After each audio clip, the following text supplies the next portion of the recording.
Hello दोस्तों, मुझे पता है अगर आपका एग्ज़ाम 5 दिन बचा है और आप बहुत चिंतित हैं, तो आपके लिए मैं एकदम सटीक रामबाण 5 डे का एक स्ट्रेटजी प्लान लेकर आया हूं। अगर आप उस पर रिलाई करते हैं तो निश्चित ही आप परीक्षा में 100% सफलता आपको मिलेगी। ये लेकिन मैं कंफर्म करना चाहता हूँ, ये सिर्फ जो 1 डे के एग्ज़ाम होते हैं उन्हीं पे काम करना है। आपको पहले दिन में क्या करना है, पहले दिन में आपको पूरा सिलेबस की मैपिंग करना है। सिलेबस मैपिंग में क्या करना है, आपको सिलेबस मैपिंग कर लेंगे। उसके बाद आपको 2-3 साल के PYQ जो प्रीवियस ईयर क्वेश्चन हैं उनको गहराई से देखें, समझें कि किस पैटर्न पर सबसे अधिक फोकस कर रहा है। फिर उसके बाद जो है आप क्या करें, अधिक अंक वाले अध्याय को विशेष रूप से चिन्हित करें।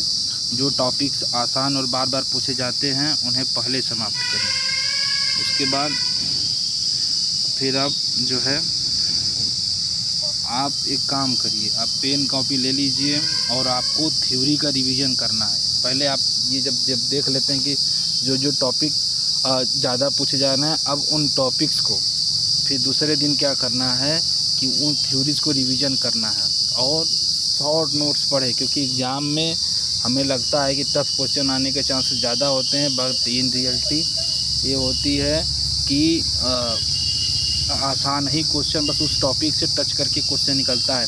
और आज के ज़माने में सच बताएं, पढ़ने वाले भी लड़के हैं तो डिस्ट्रैक्शन भी बहुत ज़्यादा है। तो आप अगर डीप में घुसने की कोशिश करेंगे तो यकीन मानिए आपका परीक्षा एकदम से निकल जाएगा हाथ से। तो आप आसानी से केवल 60 नोट्स पढ़ें और पूरी किताब पढ़ने की ज़रा भी गलती मत करें। बस सब जो आपने पहले दिन इम्पोर्टेंट टॉपिक को खोजा है बस उन्हीं को पढ़ें। नया टॉपिक शुरू न करें। नई चीज़ें परीक्षा से ठीक पहले केवल अनावश्यक भ्रम, डर और मानसिक तनाव पैदा करती हैं। और सूत्र और ट्रिक्स याद करें। जो महत्वपूर्ण फार्मूला, फैक्ट्स और ट्रिक्स हैं उन्हें कंठस्थ करके बार बार लिखें। और तीसरे और चौथे दिन आपको प्रैक्टिस फेज है, और इसमें क्या करना है, तीसरे दिन आपको कम से कम 2 से 3 प्रीवियस ईयर पेपर को पूर्णतः वास्तविक परीक्षा के मानकों के साथ हल करें। ठीक है, गलत होने वाले प्रश्नों की क्लियर कॉपी अवश्य तैयार करें कि किन प्रश्नों को आपका गलत हुआ है। उसके बाद आपको मॉक डे, फिर उसके बाद जब चौथा दिन आपका आता है तो आपको जैसे एग्ज़ाम में आप बैठते हैं उस तरीके से पूरा 2 फुल लेंथ मॉक टेस्ट दें और अपनी कमियों का बारीकी से आकलन करें। और इसमें आपको ये साथ देना है कि आपको तुक्का नहीं मारना है। जितना आपने पढ़ा है उसी के अकॉर्डिंग आपको आंसर देना है, तुक्काबाजी बिल्कुल नहीं करना है। और फाइनल डे जब रिवीजन हो जाए तो आपकी जो फार्मूला कॉपी है, शॉर्ट नोट्स हैं, ईयर कॉपी का ही अंतिम अवलोकन करें। अन्य विषय को छूने की बिल्कुल कोशिश न करें। शांत मन से आराम करें। परीक्षा के पहले पर्याप्त और गहरी नींद जरूर लें। और भाई मैं बता रहा हूँ, सिलेक्शन की गारंटी क्या होती है, accuracy, attempt plus time management. 90% accuracy के साथ अगर आपने काम कर दिया तो मैं सत्य बता रहा हूँ, अगर आपका पहले का पढ़ा हुआ है तो 5 दिन बहुत होते हैं। अच्छा, आपको पर डे कितने घंटे पढ़ने हैं, तो आपको पर डे 10 से 11 घंटे पढ़ने हैं।